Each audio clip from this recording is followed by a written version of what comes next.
자, 바울의 소명은 그러면 어떤 것이었냐? 바울의 소명에 대해서는 우리 사도행전 전반에 거쳐서 여러 번 나와요. 바울이 자기에 대해서 이제 변론을 하고 변증을 하는 그런 장면들에서는 항상 나오죠. 오늘 본문은요, 3차 전도여행 마치고 이제 예루살렘에 갔어요. 예루살렘에 갈 때 이미 알고 있었죠. 가면 나는 죽은 목숨이다. 저 유대인들이 나를 잡아서 죽일 수도 있다. 다 알고 있었어요. 알고 있었으나 성령께서 인도하시기 때문에 따라간 겁니다. 하나님께서 이 바울에게 주신 사명이 있기 때문에 간 거예요. 갔더니 예상한 대로 유대인들이 아주 기다렸다는 듯이 바울을 아주 잡아 죽이려고 했어요. 그러니까 거기에 있었던 유대인 대제사장인 아나니아, 그 바울이 만났던, 바울을 다메섹에서 만났던 그 아나니아하고 다른 사람이에요. 오해하시면 안 돼요. 대제사장 아나니아가 변호사 더둘로라는 변호사가 있어요. 여기 변호사 더둘로. 정치인을 해도요. 정치인을 해도 바른 정치인을 해야지 하나님께 칭찬받는 정치인이 돼야지. 여기 우리 사도신경 할 때 맨날 뭐라 그래? 본디오 빌라도에게 고난을 받으라. 이러면 되겠냐고. 변호사도 좋은 변호사가 돼야지. 변호사 더둘로를 통해서 벨릭스 총독한테 고발을 했대네. 요즘은 법률 대리인 아니야, 이거. 그지? 군주자매.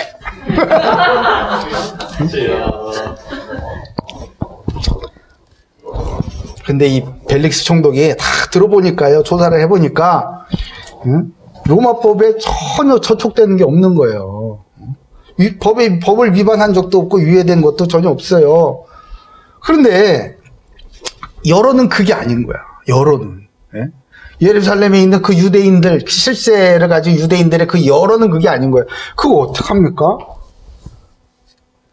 뭐 기소할 게 있어야지. 그래가지고 구류를 했어요. 얼마나? 2년이 넘도록. 잠깐 넣어놓은 게 아니야. 2년이 넘도록. 구치소에다가 2년이 넘게 그냥 넣어놓은 거예요. 바울의 심정이 어땠을 것 같아요? 난 끝났나? 복잡했을 겁니다. 게다가요, 벨릭스에서 이제 그 총독이 또 다른 사람, 베스도로 또 바뀌어버렸네? 그럼 어떻게? 처음부터 또 다시야. 아휴, 이거 얼마나 기가 막힌 일입니까? 분명히 성령의 인도를 받아가지고 예루살렘에 왔는데, 믿음으로 가면 죽을 줄 알고 고난이 기다리는 줄 알면서도 갔는데, 그쯤 되면 하나님께서 그 믿음을 보아주시고, 기특하다 하시고, 쫙 순조롭게 해주시면 얼마나 좋아. 아니에요. 2년이 넘도록 구치소에 있다가, 이제 총독도 담당자 바뀌어버렸어, 이제. 베스도 총독이야. 베스도 총독이 이제 또 조사를 합니다. 또 조사를. 이 사람도, 이 베스도 총독도 기소할 게 없는 거예요. 이 바울이라는 사람은, 저 로마 황제한테 나는 재판을 받겠다고 항소를 해놓은 상태라서 보내려면 상급 재판에 올리려면 뭐 기소를 해야 될 거 아니야. 근데 뭐가 없어요. 그래가지고 고민을 하다가 안 되겠다. 그때 당시에 그 팔레스타인 지역을 통치를 하고 있었던 그 아그리빠 2세죠. 아그리빠 왕에게 자문을 구했어요. 나 도대체 이 사람이 왜 이렇게 유대인들의 미움을 샀는지 잘 모르겠는데, 아그리빠 왕이요. 당신은 여기 지역 전문가잖아요. 이들의 풍습을 잘 알고, 종교도 잘 알고 있으니까, 당신이 좀 만나보시고, 접견을 해보시고, 나한테 좀 얘기를 해주세요. 그럼 내가 처리하겠습니다. 이렇게 했어요. 그래가지고, 드디어 아그리빠 왕 앞에 이 바울이 서서 자기를 변론하게 되는 장면이 오늘 26장이에요. 중요한 장면이에요. 중요한 장면.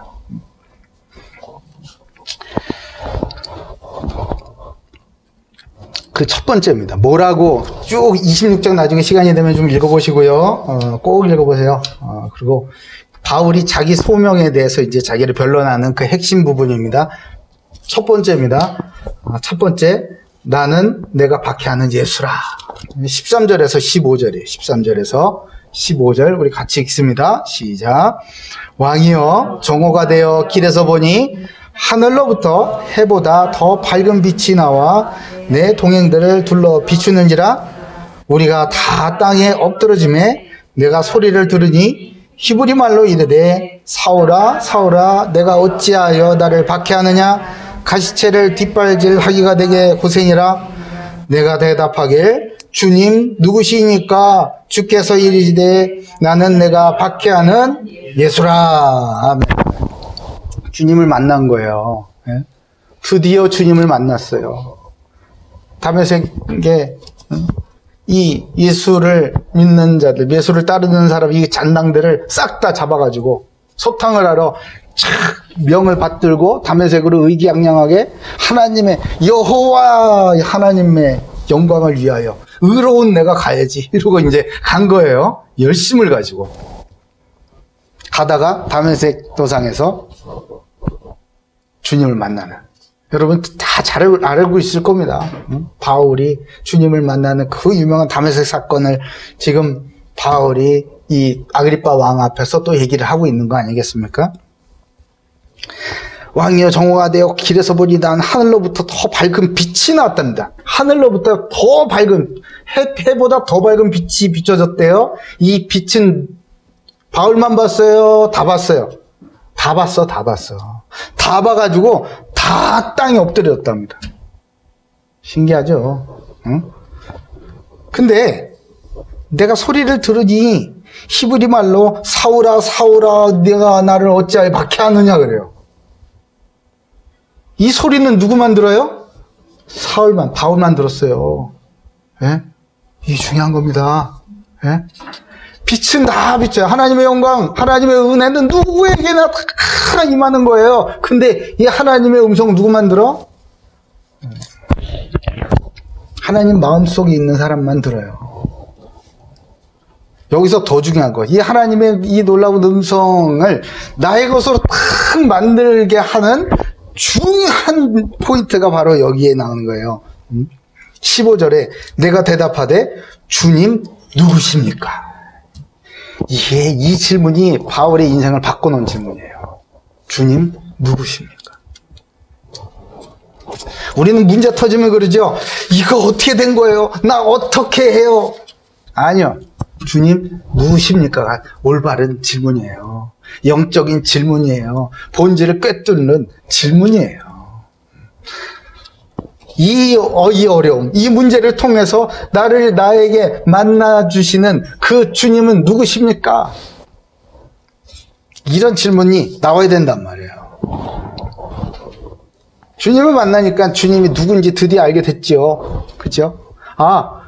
이분이 바로 그리스도였구나. 이 내가 핍박하고 막 죽이려고 했었던 그 예수가 바로 그리스도, 하나님 맞네. 드디어 깨닫는 거예요. 근데 그러고 보니까 자기 자신이 누군지도 깨달아요. 나는 바로 하나님의 아들 예수 그리스도를 핍박하는 핍박자였구나. 하나님이 이 땅에 오셨는데, 나를 구원하시기 위해서 이 땅에 오셨는데 나는 그를 핍박하는 박해자였구나. 그게 나다, 나. 내가 신앙생활 제일 열심히 하는 줄 알았는데 내가 제일 악한 놈이었네. 그걸 알게 되는 거예요. 방향을 잘 잡아야 돼. 그러니까 회사에서 그러죠. 회사에서도 그러잖아. 제일 골치 아픈 직원의 유형이 넷이 있다며. 똑똑하고 부지런한 사람, 그리고 똑똑하고 게으른 사람, 멍청하고 부지런한 사람, 멍청하고 게으른 사람. 누가 제일 나쁘지? 멍청한데 부지런한 놈이야. 멍청한데 부지런한 놈. 사고만 치는 거야. 사고만 치고. 아니 사장님이 원하는 게 뭔지도 모르면서 지 혼자 그냥 야근하고 막 밤새고 그냥 열심히 해서 결과물이라고 갖다 와. 뭐하니 너? 너 뭐하니? 너 왜 그래 도대체? 그래놓고 뭐 합니까? 나 열심히 했는데 알아주지 않는다고 막 데모하고 이런다? 이거 어떻게 해야 돼? 응? 그걸 뭐라고 표현했습니까? 여기 14절에 응? 내가 어찌하여 나를 박해하느냐? 가시채를 뒷발질하기가 내게 고생이다. 가시채 뭔지 알아요? 가시채 마차를 끄는 말 뒤에 엉덩이 엉덩이 이제 뒷발쯤에 막대기, 이만한 막대기에 우리로 치면 홍두깨 같은 거 있죠. 막 뾰족뾰족한 가시 달린 막대기를 이렇게 달아놓는 거예요. 그래서 이놈이 이랴우로 딱 하는데 가기 싫으면은 막 뒷발을 칠 거 아니에요. 발로 신경이 나서 발로 콱 차면은 뭘 차는 거야? 가시채를 차는 거예요. 근데 한 번 차면 말을 들어야지. 성질이 못된 거는 고집불통인 거는요 계속 찹니다. 그거 아니고요. 가시채를 뒷발질하기가 내게 고생이구나. 하나님의 뜻과 상관없이 내가 막 열심히 하는 그런 모습을 보고 가시채를 뒷발질하기가 내가 고생이구나. 나는 열심히 해가지고 하나님의 영광을 나타내겠습니다. 이렇게 하는데 가시채를 뒷발질을 열심히 하는 거였어요. 왜 그렇지?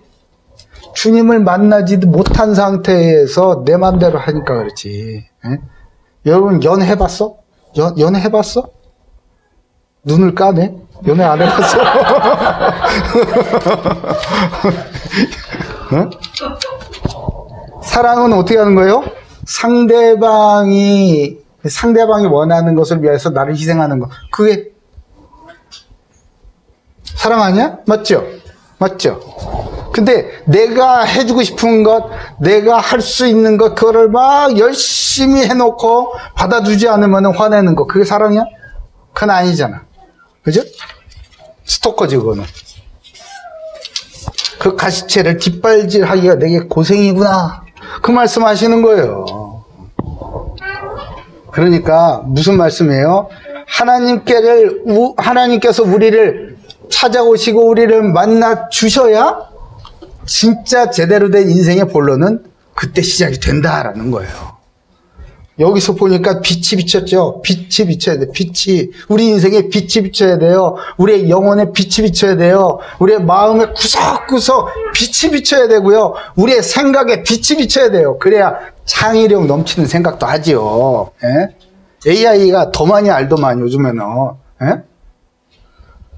생각은 이거 검색 데이터베이스는 다 구글이 다 하고 우리는 창의력 넘치는 그것만 하면 된다며. 창의력 없으면 어떻게? AI를 위해서 살아야지. AI가 시키는 거 하면서 여러분을 뭐라는 사람? 다스리는 사람. 예? 하나님께서 어떤 사람? 다스리는 사람으로 창조하셨잖아요. 그리스도의 빛이, 생명의 빛이, 하나님의 그 창조주, 전능자의 빛, 구원자의 빛이 저와 여러분의 마음에, 생각에, 영혼에 쫙 비춰지면은 그때서부터는 인생이 달라지는 거예요. 세상이 생각지도 못하는 그런 아이디어들이 팍팍 튀어나오는 거죠.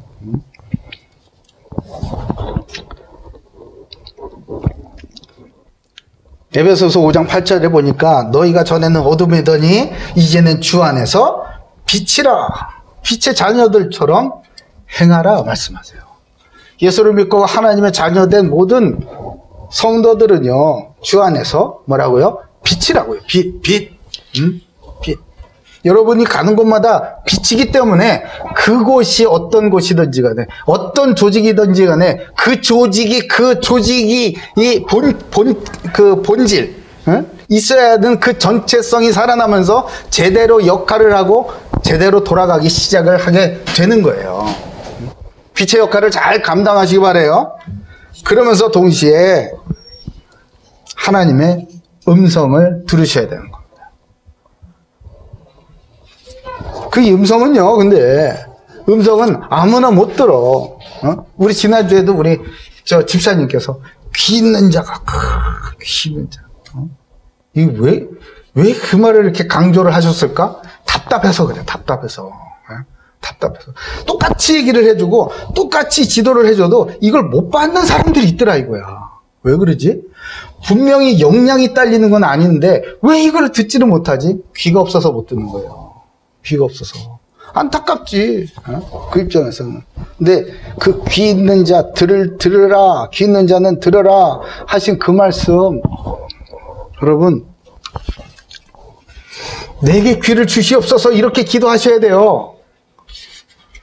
왜 나한테는 귀를 안 주셨습니까? 불평하지 마시고 하나님께서 나를 부르실 때에 분명하고 또렷하게 들을 수 있는 귀를 주시옵소서라고 단 한 번이라도 기도하셔야 된단 말이에요. 응? 왜? 주님의 음성을 들으면 내가 사니까. 사무엘을 부르셨잖아요. 사무엘. 응? 사무엘아, 사무엘아, 사무엘아, 사무엘. 그 악한 시대에 말이에요. 응? 악한 시대에 악한 종 밑에서 크게 하셨잖아요. 사무엘을. 응? 근데 하나님께서 그 놀라운 시대를 뒤바꿔 놓을 수 있는 아주 시대적인 종이 크게 하셨지 않습니까? 하나님의 음성을 들으면요, 인생이 바뀌는 거예요. 주님의 음성을 듣는 순간, 빛이 비치고 주님의 음성을 듣는 순간, 이제 나의 정체성은 확연하게 드러나는 겁니다. 빛 가운데 드러나지 않냐는 것은 아무것도 없어요. 근데 저와 여러분이 드러나 봐야 뭐가 나온 줄 알아? 내가 죄인이군요. 이거 나온 거예요.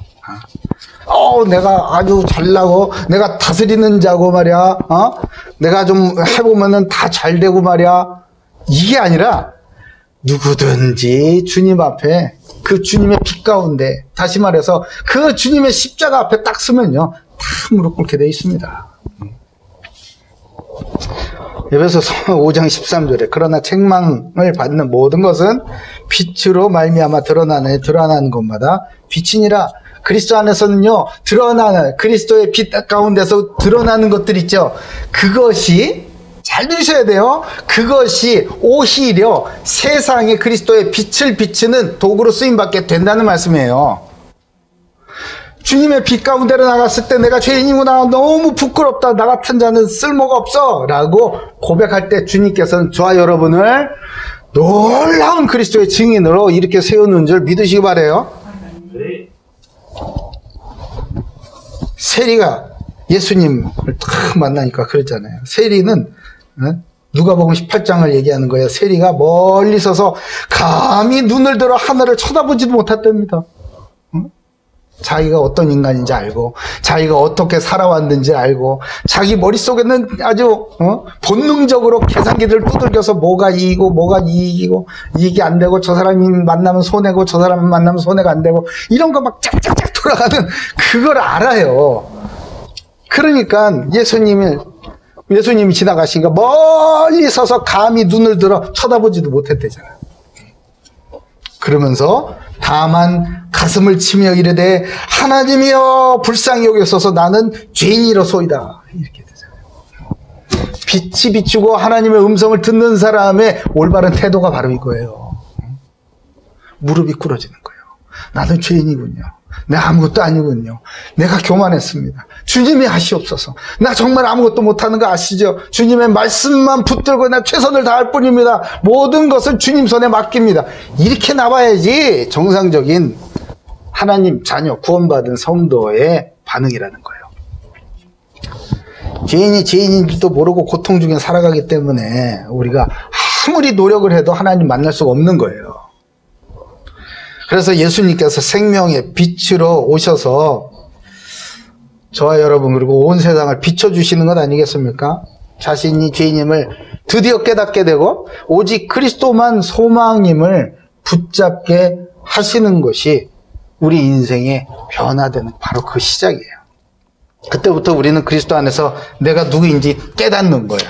그리고 주님이 누구신지 알고 붙잡고 말씀을 가운데 말씀을 믿음으로 탁 온전하게 붙잡고 자기 마음판에다가 새기면서 주께 영광을 돌리는 그런 기도를 올려드리죠. 오늘 빛으로 오신 그리스도를 만나셔서 우리에게 세밀하고 생명력 넘치는 언약의 말씀을 주실 때에 그리스도 안에서 정체성이 회복되어서 힘있게 언약을 붙들고 회복되는 큰 은혜가 있으시길